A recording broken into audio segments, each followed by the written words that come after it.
நிலக்கரி திட்டம், புதிய நீரான விரிவாக்க திட்டம் ஜெயலலிதா கொண்டு வந்தார்கள். சென்னைக்கு தண்ணி கொண்டு செல்ல வீராணத்தில் தண்ணி எடுத்திருக்கலாம். புதிய விரிவாக்க வீராணம் திட்டம் என்று கொள்ளிடத்திலிருந்து சென்னை எடுப்பதற்கு அனுமதிக்க கூடாது என்று ஐயா சொன்னார்கள். நாங்கள் போராடினோம்.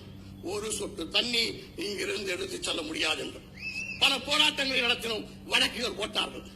இந்த மண்ணில் சுண்ணாம்புக்கள் கிடைக்கிறது. இங்கு எத்தனை சிமெண்ட் ஆலைகள் இருக்கின்றன.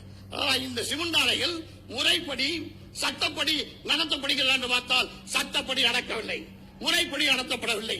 ஆனால் இந்த சிமெண்ட் ஆலைகள் சிமெண்ட்களை ஏற்றிச் செல்வதனால் இங்கு எத்தனை விபத்துகள், நூற்றுக்கணக்கான பள்ளிக்கு செல்கின்ற மாணவர்கள் விபத்தில் ஆசிரியராகி இறக்கிறார்கள். எத்தனை முறை விபத்து. இதை இந்த சிமெண்ட் ஆலை கண்டுகொண்டார்களா? சிந்தித்து பார்க்க வேண்டும்.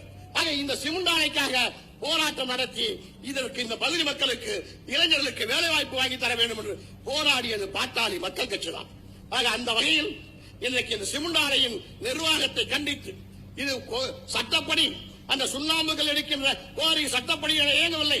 இதையெல்லாம் கண்டித்து வெகு விரைவில் பாட்டாளி மக்கள் கட்சி போராட்டத்தை நாம் நடத்துவோம் என்பதை இந்த நேரத்தில் தெரிவித்துக் கொள்கிறேன். அந்த வகையில் இன்றைக்கு மிகப்பெரிய அளவில் இந்த கூட்டத்தை நடத்திய இந்த மாவட்டத்தைச் சேர்ந்த அனைத்து பொறுப்பாளர்களுக்கும் நன்றி கூறி விடைபெறுகிறேன். நன்றி, வணக்கம்.